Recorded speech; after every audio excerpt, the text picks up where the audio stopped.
morning, everybody. Thank you all for joining us here on a bright and early Tuesday morning.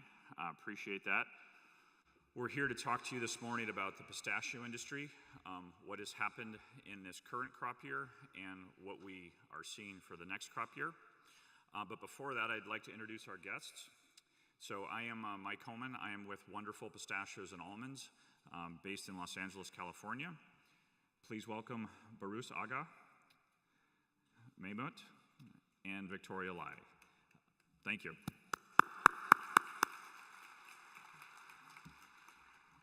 So I'd like to start off with just so here are the panelists. And then I'd like to start off with just a very quick overview of crop year 17 for pistachios. So overall, the demand has been quite strong in crop year 17. Started off to a strong year, and we continue to see it be quite strong. There continues to be increased consumer awareness, that is in all markets around the world. Consumers are also looking for healthy snacks, and pistachios are a perfect snack, especially as consumers are looking for all the attributes of a healthy nut. Snacking continues to grow in all the markets, and consumers are looking to buy more pistachios, and we expect more demand in the future. So all in all, a positive outlook for the overall market. If we now shift to the statistics, this is both crop year 17 and then an estimate for crop year 18. So I'm going to first comment on the United States, which, as you all know, is primarily California. And then I'm going to let the guests comment on their respective markets. So in California, crop year 17 was your quintessential off year.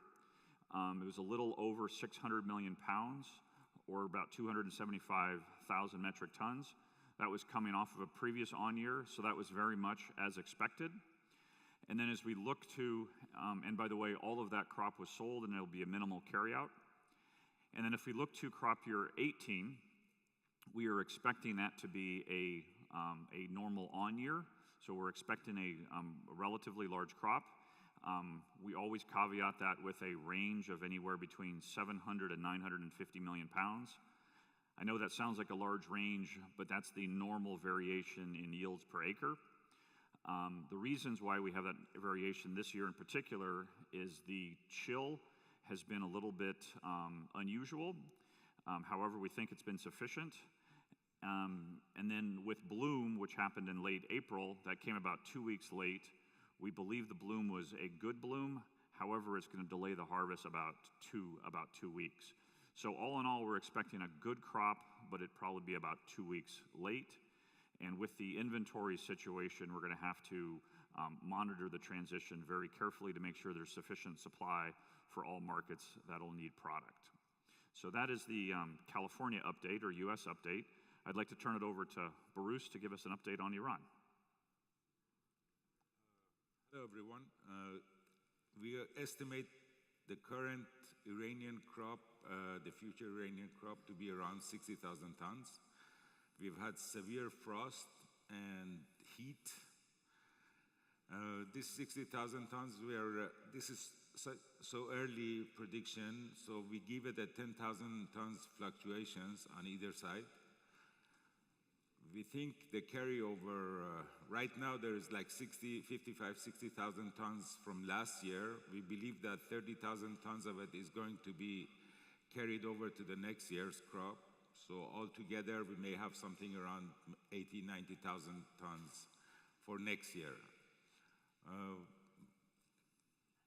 It's an extremely abnormal low pistachio season for us next year, but we are hoping that with the amount of pistachios they have in California, all is going to be as well around the world.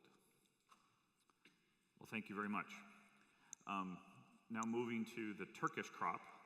Mehmet, please give us an update on Turkey. Thank you, Mike. Hi, everyone. The Turkish crop, last crop, it was the off year, and we had a very damaged crop last year. But this year, right now, the trees are very healthy, and they're full of fruits, and we will be expecting a bumper crop that we expect about 232,000 tons. And the carryover stock is actually very limited because there was a huge consumption within Turkey domestic market because the export it wasn't suitable because of the prices. So in overall, we will be having about 237,000 tons as sellable quantity, and we will see about the prices, how the prices will move on. The weather conditions actually they were excellent for the 2018 September crop, and bearing trees are very healthy, as I said, and we will see. We will see. Thank you. Thank you very much. Now I'd like to turn it over to Victoria. If you could give us a brief overview of the Chinese market and what you expect to see next year. For Chinese market, the demands are still very strong. Pistachios are one of the most common tree nuts for the Chinese people, especially for the Chinese New Year because it has a very fortunate name. We call it Happy Nut. It is widely loved by Chinese people. On the other hand, Chinese people are paying more and more attention to healthy living. So I think the demand for pistachio in China will continue to grow in the future. Without the influence of the tariff issue, it's not difficult for Chinese market to gain an annual growth by 10%. Thank you. Thank you very much.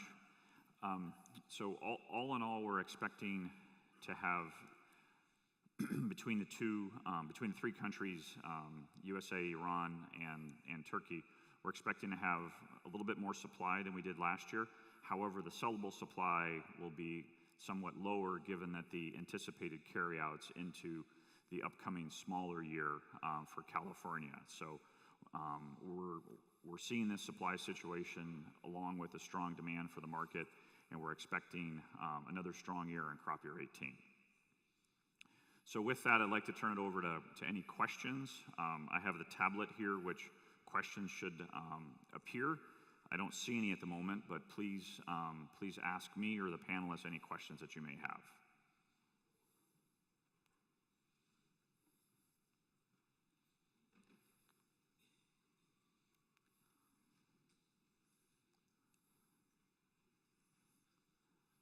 Are there any questions?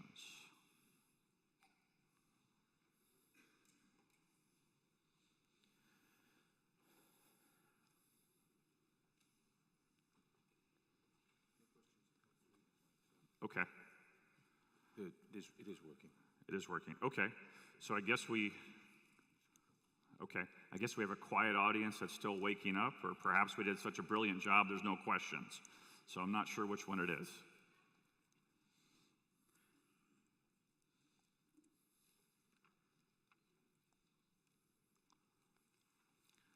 Panelists, anything else you'd like to add?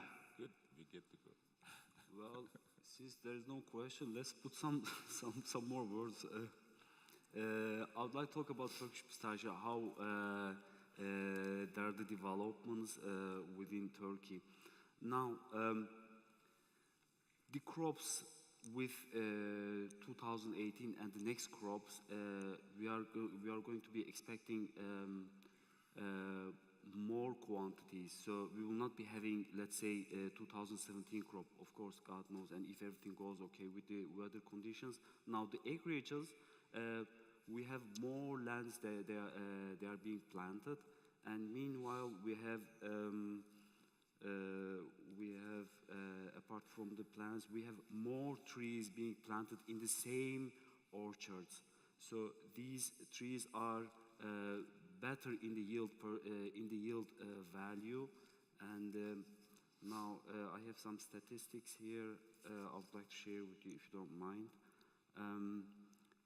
Since 2009, we have 34% increase in the plantation.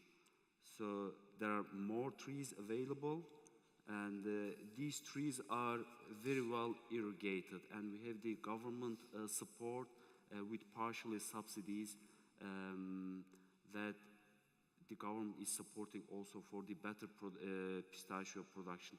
So 2018 will be having 232,000 tons. 2019, that will be the off year for Turkey, but in the worst scenario, we'll be expecting about 120,000 tons to 150,000 tons. And onwards, 2020 crop, if everything goes okay, we should be expecting around 280,000 to 300,000 tons. And so that means,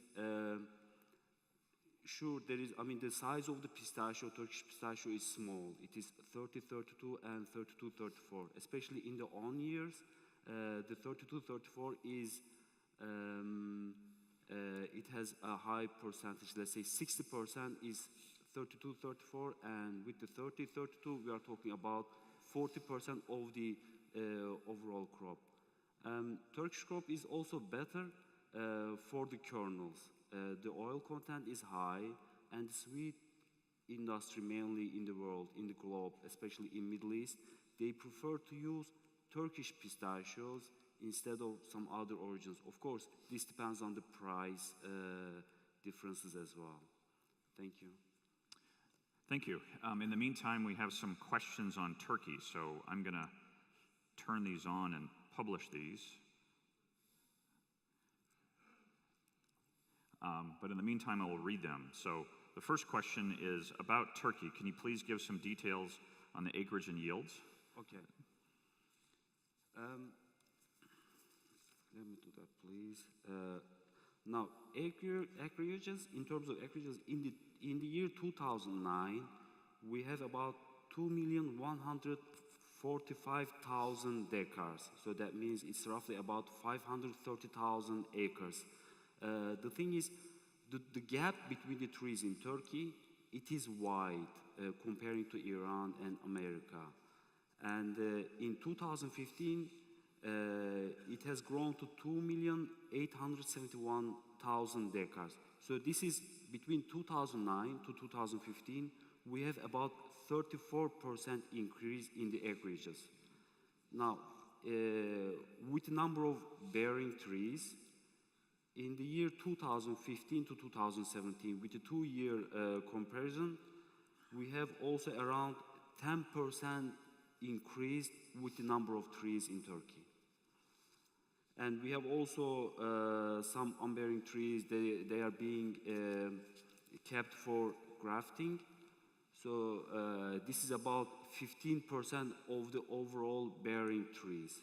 So it's gonna be it's gonna be some new improvements in Turkey, and the developments are going very well, and we should see some better size crops starting from, let's say, 2018 and onwards. Thank you. Thank you.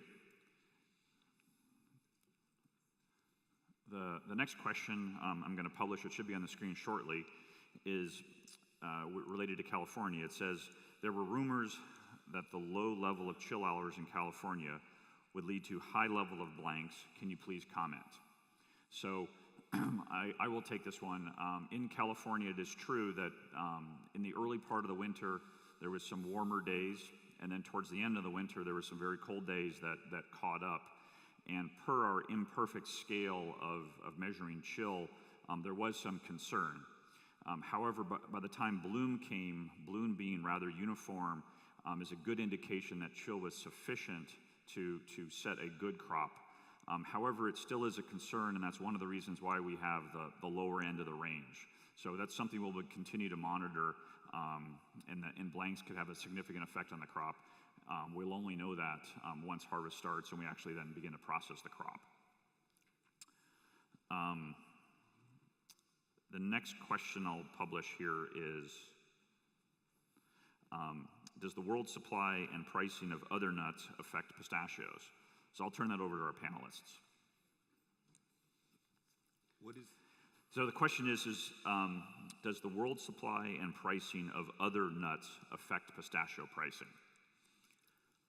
I don't think so personally, because there's always been peanuts, almonds, cashew, and other nuts, and pistachio has its own special taste and special market, and it's been growing every year. And I think because it's been an expensive nut relatively, not too many people in the world have tried pistachio or, but I think there's as much as the production goes up, I think there is eventually would be enough market in the world for it to sell pistachios, because maybe only 500 million people around the world have tasted pistachios, whereas there are 8 billion people. Let's say at least 3 billion of them can afford to eat pistachios, like in South America and more in Far East and other countries.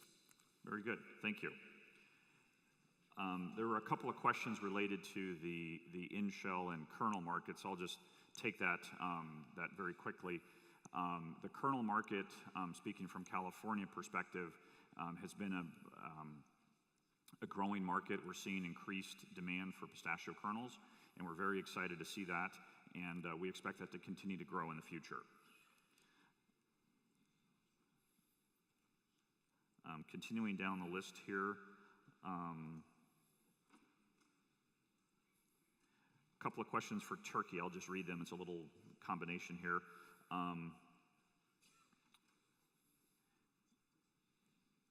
What is the domestic consumption in Turkey?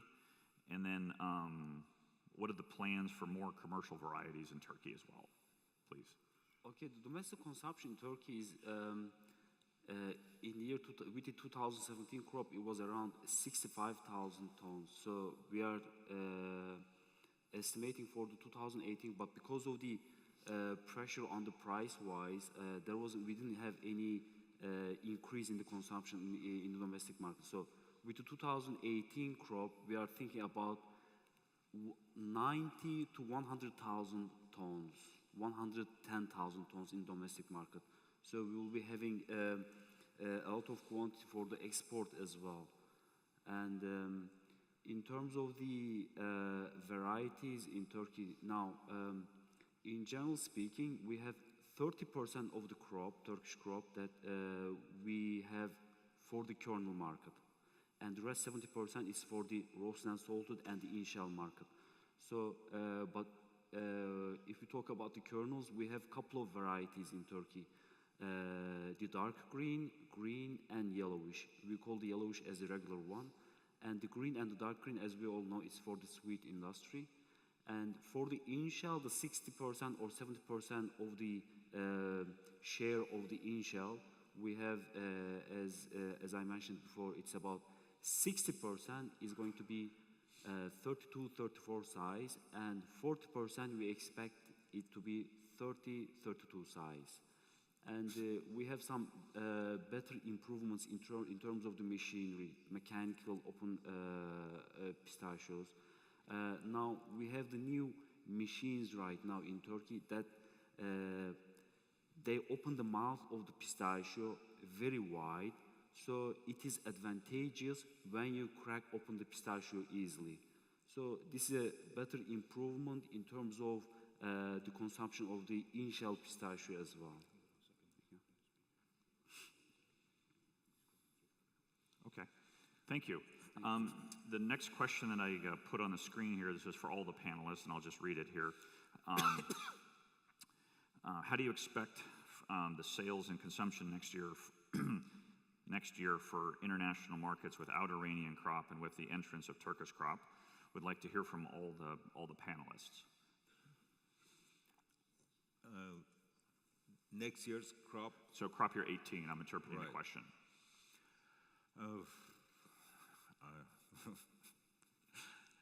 Well, we're going to have about 90,000, and the Americans are going to have about maybe 350,000, and the Turkish would have 230,000, 240,000. For export, what would you have? For export, we are thinking about 50 to 70,000 tons. So altogether, there's going to be 500,000 tons for next year, and I don't think there'll be any shortage of pistachio in the market. Plus, you guys normally have 40 to 50,000 carryovers as well. So that's about 550,000. I think that should cover all the consumption in the world. Thank you. The next question here is how would the current political situation affect the Iranian exports? That is too young right now, and There is no real answer for it. We are just going through this process. We don't have a clear answer as of yet. Maybe in a couple of months' time, we would know for sure. Okay, thank you.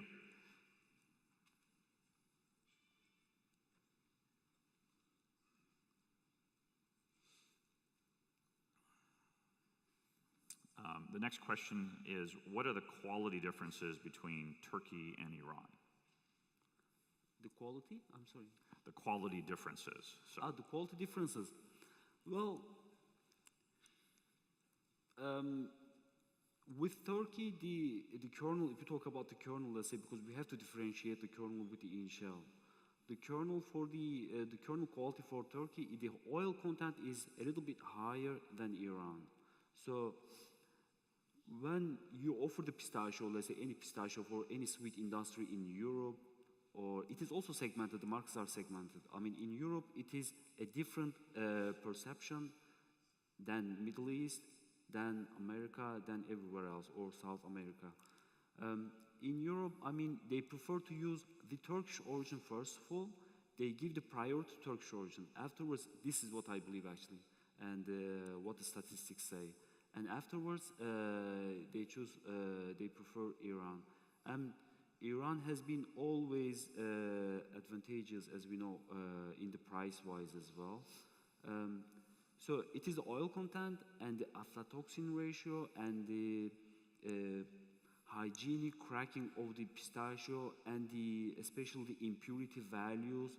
Now Turkey has been investing heavily on technologically developed sorting machines, laser sorters, BSI sorters and all. And this is for the kernels. For the in-shell perception, Turkish product, the in-shell product is always small, 30 plus. So Iran has the advantage when it is being offered to international market. But I mean, the demand is always there, and it depends on the price. I mean, if the price is right and the product is suitable, let's say Turkish in-shell is suitable for the international market, it will be sellable as well. Thank you. I can Please. elaborate more on that. Please. Our belief has been that because the Turkish pistachio uses more rainwater, and normally now they've started to use more irrigation. So before the pistachios would drop from the trees, and then they would have to pick it up, and then the color of the kernel would be a little darker, whereas Iranian pistachio is all with irrigation, and we have different varieties of pistachios, which each variety has its own market. For example, in India, they use more Ahmad Aghai. In Europe, they use more Fandoghi. And so our varieties have been known like around 100 years, going around the world, and they each have their own market. Thank you. There was a follow-up question on the varieties out of Turkey as well. Okay. On the variety of Turkish pistachio, you mean? Yes. Okay, now, if you talk about, is it for the in-shell or kernel, or is it both? For both, I think it's for both. The question was broad. It was A variety. yes, Only on varieties. Okay, varieties. For the kernels, the green kernels have less oil content. It's about 48%. And when the product gets matured on the tree, the oil content becomes more, to 54 to 55%. This is for the kernel. So the varieties we have is mainly 3 varieties for the kernels. And for the in-shell, we have the small size. We have a small production of big size pistachios. It is grown in the southeast of Anatolia. And the size is 22, 24, and 24, 26 plus. And I believe these pistachios have been grafted from Iran Ahmed Aghai and Akbari types. So we have basically 2 types of in-shell pistachio. we call it the large one and the regular one. The regular one is the Turkish usual pistachio that we say it's about 232,000 tons. And for the larger ones, the size of the crop, it's not estimated as yet, but it's going to be around 6,000 to 8,000 tons this year. Thank you. Thank you. We now have some questions for China that I'm going to publish.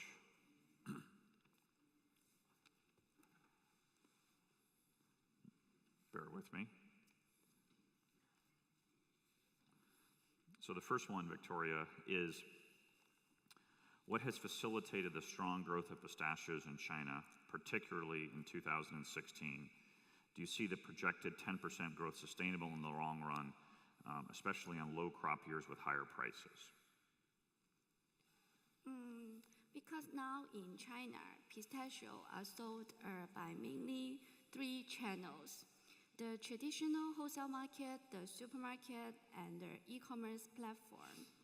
The e-commerce business has continued to grow at 20 to 30% over the past 3 to 4 years and has remained slightly flat since 2017.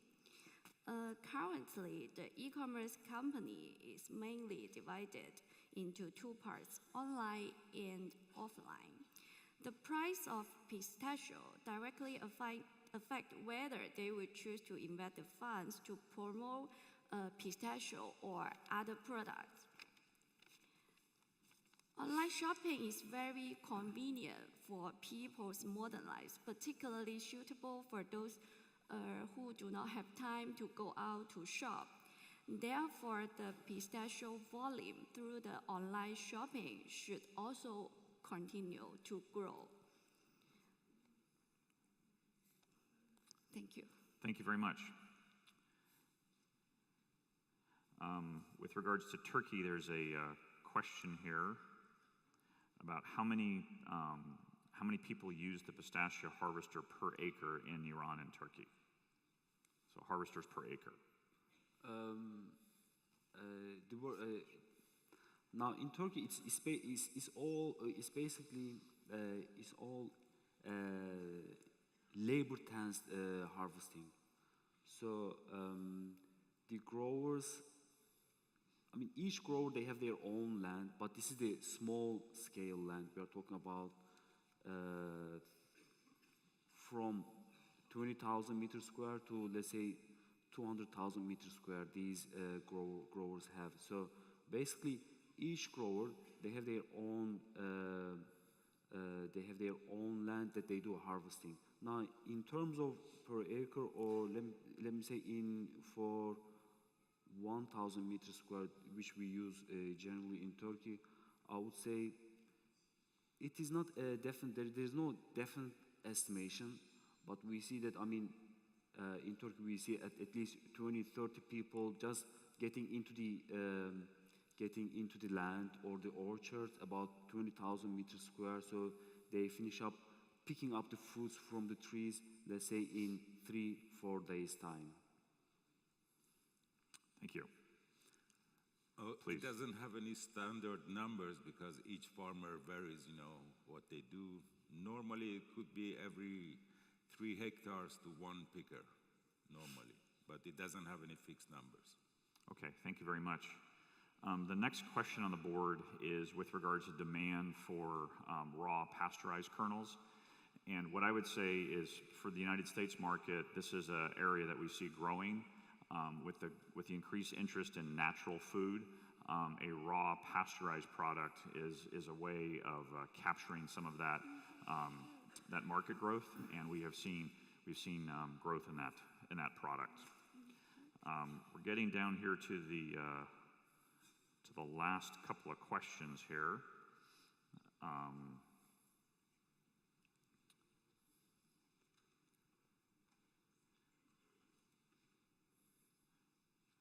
So question here about how will the frost in Iran affect California supply? Will there be new markets for California pistachios? That's a possibility. We're going to have to see how the year develops. Currently, California is widely distributed around the world. Perhaps share will grow in a market, but that's something we're going to have to evaluate in the context of the Iranian crop and the Turkish crop to see where there'll be any additional opportunities. And I think the last question here for the group is, how about sustainability for pistachios for all of the growing regions? So How's the sustainability. what do you mean? So What in relation to the sustainability? the way I'm interpreting the question is, what's the long-term outlook for? Well, for Iran, as you know, most of the Iranian pistachio came from the Kerman region, but due to shortage of water in the Kerman region, the other states, we have 20 states right now in Iran that are under pistachio cultivation. So we are hoping that eventually we had 250,000 hectares of pistachio farms in Kerman. I think eventually we will end up with 300,000 hectares of pistachio farms in Iran all around it, instead of just in the state of Kerman. Thank you. And for Turkey? Now, I think we have to look into this issue with two ways. First, for the price sustainability and the quantity sustainability for the size of the crop. Now, if you talk about the size of the crop, as I mentioned earlier, Turkey will be having better size of crops from 2018 and onwards. So this will sustain the situation even better compared to 2017 or earlier years. And because we will be having some orchards with better yield, irrigated lands, new growing. Also, there is one other information. In the year 2010, we have Pistachio Research and Development Institute that belongs to Ministry of Agriculture in Turkey. These guys, what they did was they just distributed plants, grafted plants to the growers. And these trees, as you know, we have the 8 years right now. These trees started to bear fruits. And this year, there will be their first harvest as well. And so it will be a sustained quantity, and in the price-wise, we have to see with California and with Iran crops how the things are going to be developed in the international market. Thank you. And speaking for California, we continue to see growth in plantings, and as previously planted crops begin to bear, we continue to see growth.